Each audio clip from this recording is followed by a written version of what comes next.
تلنگانہ کی سیاست میں ایک نئی بحث چھڑ گئی ہے کیونکہ مشہور سیاسی حکمت عملی ساز پرشانت کشور اور سابق رکن پارلیمان کلواکنٹلا کویتا کے درمیان قریبی تعاون کی خبریں سامنے آ رہی ہیں۔ ذرائع کے مطابق پرشانت کشور نے گزشتہ 2 ماہ کے دوران حیدرآباد کا دورہ کر کے کویتا سے 2 مرتبہ ملاقات کی ہے، جبکہ سنکرانتی کے تہوار کے موقع پر ان دونوں کے درمیان 5 دنوں تک طویل مشاورتی اجلاس منعقد ہوا۔ یہ ملاقاتیں ایک نئی علاقائی سیاسی پارٹی کے قیام کی جانب اہم اشارہ سمجھی جا رہی ہے، جس کے لیے تیاریاں سپردہ تیزی سے جاری ہے۔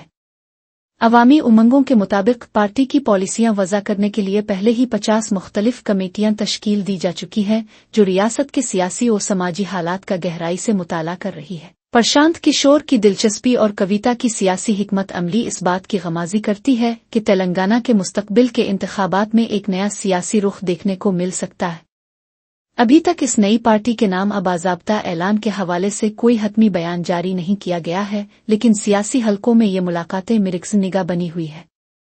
اگر یہ اتحاد حقیقت بنتا ہے تو ریاست میں موجودہ سیاسی توازن میں بڑی تبدیلی آ سکتی ہے۔